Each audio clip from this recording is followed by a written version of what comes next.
What's up, guys? How's it going? Bringing you guys a game of Conquest on Tehran Highway using the PDWR with laser sight, extended mags, rolling with the iron sights, and we start out in this game losing and down by about 60 tickets at this point of the game, and we gotta turn it around. So I hop in the LAV and kind of show you guys how to turn a game around and whatnot. But yeah, this is actually from the other night when we played Rush, and this was the first game of the night. And so usually lately at least, when it's been the first game, I've been using the vehicles a little bit more to get my bearings kind of rolling. And in this game, we actually started off losing quite a bit and beating spawn trap pretty much. So I hop in the LAV and just try to do a little bit of work and cap some flags with this damn thing so we could get back into the game, because I believe at one point of this match we are down by about 100 tickets. So let's see if we can turn this game around. And playing with the Mac and Sausage, we got us three in here, rolling with some random guy. And the first part of this game, I will be rolling around in this LAV. The perks I got on it are zoom optics, reflective armor, and the T-shell. And T-shell is fucking awesome. If you can't tell what it is, it's basically, or when I use it, see how my aimer's like that? If you press Y, it'll switch to the T-shell, which is it doesn't do any explosive damage. It's just direct hit damage. It's good for tanks and stuff. It actually really helps out. I like it a lot better than the guided rocket or whatever you get on these things, which is also really good, especially if you catch a tank or something, slip in, and you hit them in the back or something. They're done. But I definitely like the T-shells a little bit more, because you can use them against infantry. You just have to direct hit them, because it doesn't do any explosive, like splash damage, like the main cannon does. So I kind of like using this setup. This is probably my favorite setup with the LAV. And if you notice, I also got a proximity scan, and I am not running proximity scan, but I don't know, either Sausage or Max running it. And there is a glitch in this game. I've said it before, but there is a glitch where if you've got someone running proximity scan, if they hop in your tank and hop back out, you still get proximity scan. So it's really nice. Like I usually like to roll with the reflective armor, especially on the LAVs. It's definitely became my favorite specialization to use with the LAVs, just because LAVs get disabled rather quickly, and they don't take that much damage. They don't take that much of abuse. So I really like the reflective armor. It really saves my ass a lot of the time.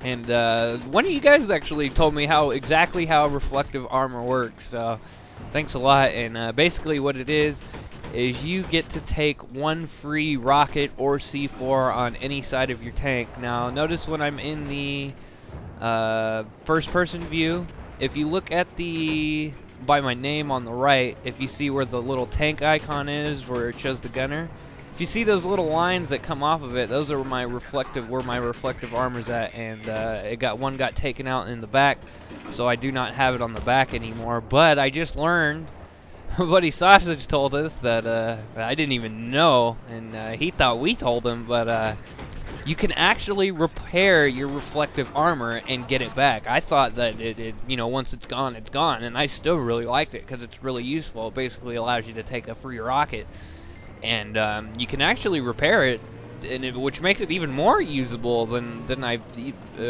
originally figured. So right here, there's the T-shell.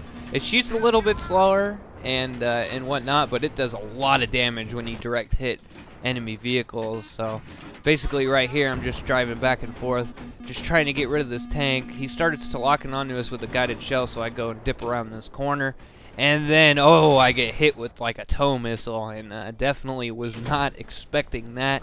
And basically what I was doing right there with the LAV before I get taken out right there is just trying to hold down B. And I was just driving back and forth, just trying to take out as many guys going to B as possible. And spawn back into the deployment, because we're still down by about 50 tickets. So we need our vehicle support to, you know, help us win the game. And, you know, like I said in the past, one thing that I've noticed on every game that I've played in Conquest, when we're struggling, it is because our team is not using the vehicles, or no one's using them. Oh, and right there, I dodged his guided, or, it's basically like the AT4 on the tank, on the LAV, and he hit me with it right there. They do quite a bit of damage, but I do prefer the T-shell just because it's quicker to reload, and I like hitting it with the 1-2 combo. You hit it with your main gun, and then you switch to the T-shell, and it works out really good. And then on the main tanks, my main setup is reflective armor with zoom optics and canister shells, because they're fucking awesome. And notice the tank here at B, so I'm just coming up to try to get him. And instead of me, you know, just having like a standoff with them, I like to drive behind them and get on their backside and hit them up. And then right here I go to hop in, and then I hop right back out because I noticed this guy was coming up with the C4, and I tried to get him, but it was too late. So what are you gonna do? But that's a good use of the tank right there, and able to take out their vehicles and recap the B flag. And basically, when you kind of get in this situation where you're down by so many tickets, the best thing to do is only hold 2 of the flags instead of going for the spawn trap, at least at first, because I find that sometimes when you go for the spawn trap, say if we went to push A, the C flag, their team could easily just go past us and get A and C, and then you know, it'll be reversed, and we don't want that. So we're kind of just trying to hold it down in the B flag area, just to kind of start getting a nice little lead. But we start getting a lead right here, so we go move up and go cap their C flag, because they start taking our A flag. So, and right here using the PDWR, which I've been asked a few times what is my favorite PDW, personal defense weapon or submachine gun, and it is this one right here. It is my favorite for sure. It's just a really good gun. I really like the iron sights on it. With extended mags, it's really good. You know, laser sight. This gun has really high mobility. It's a bullpup weapon, so like I said before, you can strafe faster right to left with it while aiming down sights, which definitely does help out in close quarters battles, which this gun is actually really good for. But not only is this gun good for that, it's also pretty good for medium range engagements, and you can get away with it at long range. It has very light recoil, light spread, and it's very easy to you know, control and manage. I like using it with the iron sights. I just seem to do a little bit better with them. It just worked better for me, and I got pretty good aim with this weapon right here. In the beginning there, a little bit of fail aim, but again, this was the first game of the night, and right here we actually are able to take the lead finally. So it took us a while to get it, but we finally got it. And now it's pretty much just down to run around and just try to hold these flags so we could secure the win. Because the beginning of this game was actually kind of tough. These enemy team actually had it held down pretty good, and they were doing their job. So we had to make use of our vehicles and push them out of their spots and all that, and take them out. Start getting shot in the back. I get super lucky right there, able to turn on that guy and push up. And then I'm like, is there more people here? So I go to shoot a rocket, and I was like, oh my god, another guy just popped out of nowhere. I had no idea those guys were there, and you know, able to take them out and keep on keeping on, running around. Ended up picking up someone's M4 because I ran out of the bullets with the PDWR. And yeah, real good gun. But rest of this game, I believe, is just infantry or just running around with this setup actually. Oh, fail rocket. I don't know what it is about this rocket launcher, the small, but I can't hit shit with it. Like, I always miss stupid shots, and, like, I don't know what it is. I just do so much better with the RPG. I do wish you could switch it and play with the RPG when you're on the US side. It would be nice. But, actually got sniped at right there.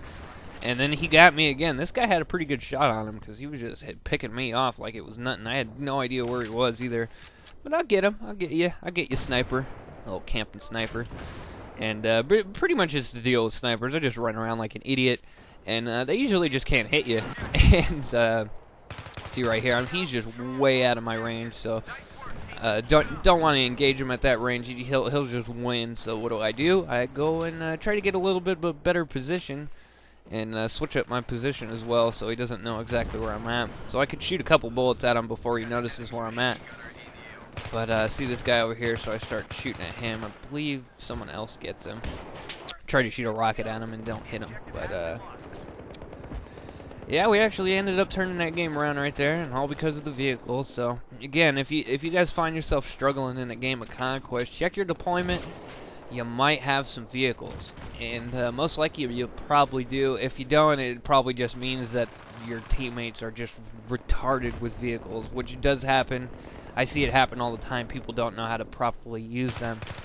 And you know, what I found the most success with vehicles to get the most kills and the last longest is be really aggressive with the vehicles, especially the LAV. The LAV you can just be so aggressive with. It drives pretty quickly, and that's usually how I stay alive with it so long, as I'm just dipping around really quick. I try to stay as mobile as possible, so people miss their rockets at me. I could dodge. You could dodge javelins. You know, especially on a map like this where it's more tight, close quarters, you could easily get around the corner. You guys saw me dodge a guided shell in the beginning. I also dodged a few more javelins just by, you know, dipping around corners real quick, and, you know, the rocket will hit a building or whatnot. So, you know, one thing you're going to want to do with your vehicles is definitely be really aggressive. You know, it's like driving around in the armored fortress. You're invincible, act like nothing could touch you, and just fucking rush people with the vehicles and just do work. Definitely catches people off surprise, and I don't know, that's just how I have the most success in the vehicles. So pretty good game right there. I believe I went 26-2. Nice little comeback game, and whatnot, and not the usual for me. Usually it's just a spawn trap, but I figured I'd show you guys this game right here where we're spawn trapped and then we turn it around to spawn trap them to win the game. But anyways guys, I hope you enjoyed, and peace. Have a good one.